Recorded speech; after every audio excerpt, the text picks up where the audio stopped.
Joining us now, State Senator Frank Wagner. We can't have a day like last night. I got up today, I got to have Wagner on because you always know that Wagner's like chairman of the board. He's like chairman of the Straight Talk Express. You're always going to get it straight from Frank Wagner, Republican Senator, Virginia Beach. Senator, thanks for being with us. Good to be here, John.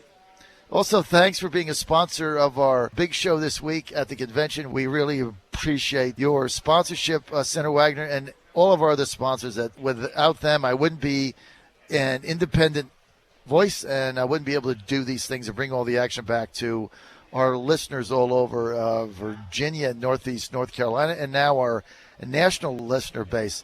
Senator, I got a couple issues I want to go over today. Let's start with the big news yesterday.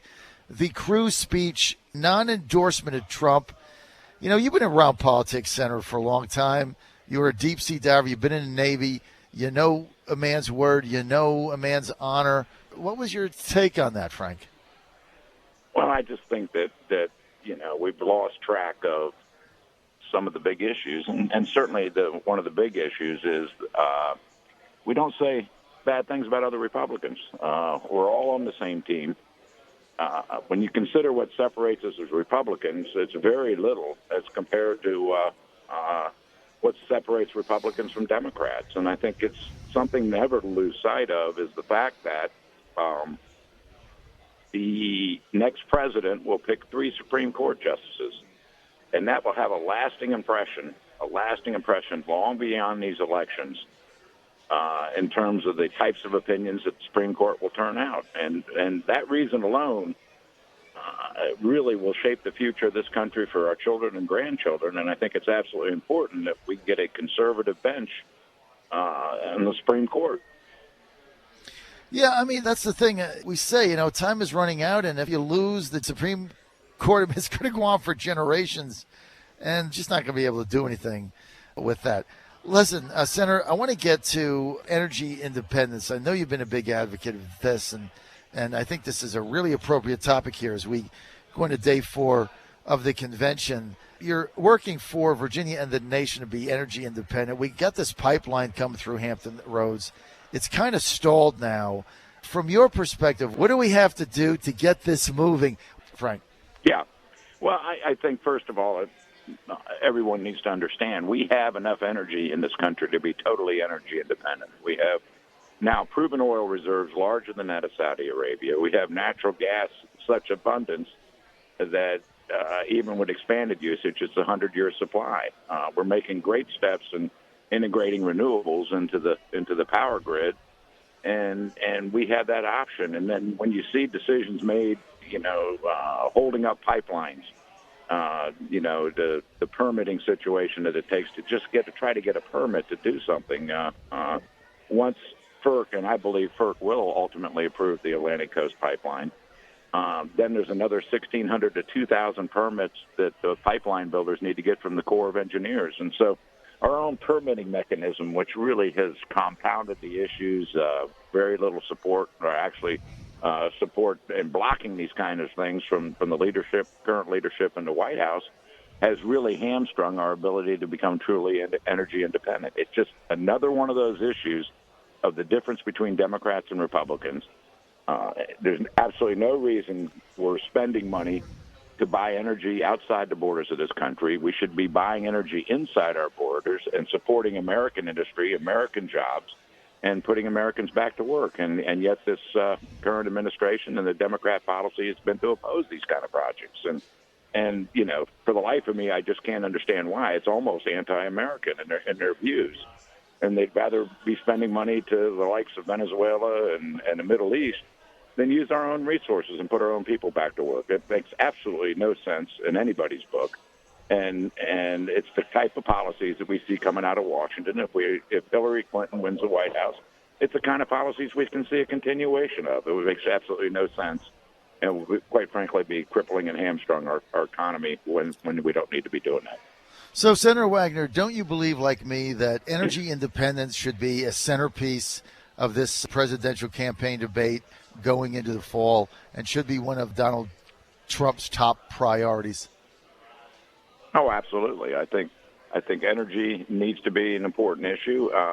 everything that has to do with spurring jobs in the economy. You know, if you look at the disgruntled population, generally speaking, they're very concerned about the economic future for themselves, and you're very concerned about the economic future for their children and grandchildren, and they should be. Absolutely, they should be. And in the final analysis, you have to ask yourself, if the continuation of these economy-strangling policies coming out of Washington, is that what you want, or ultimately do you want to liberate these companies and allow them to operate and build the businesses and the process, build the jobs, and put America back to work again? I don't believe these unemployment statistics that come out of Washington. There's a huge number of people that just gave up looking for work, and they're not included in the statistics.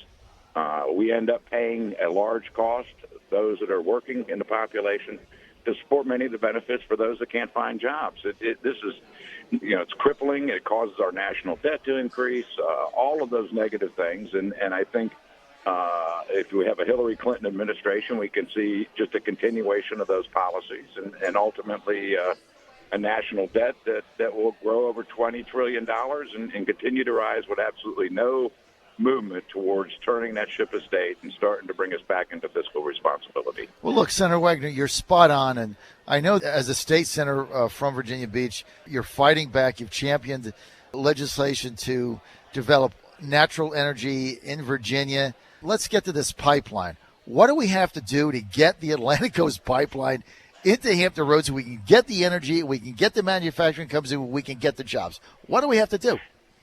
Well, right now, the decision, all the paperwork, everything's been submitted to the Federal Energy Regulatory Commission, which is known as FERC.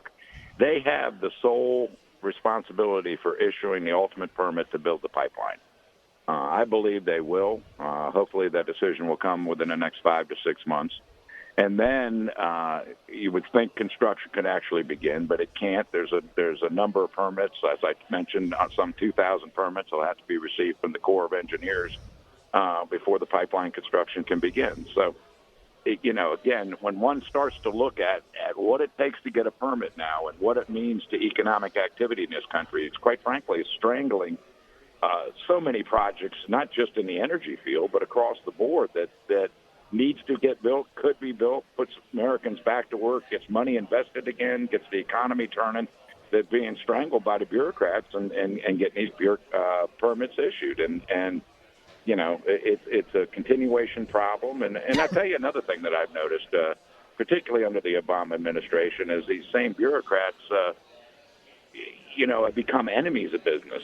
Look, there are bad performers out there, and bad performers need to be punished. But the vast majority of the American businessmen are not bad performers. They're hardworking individuals that employ, the people that have the jobs.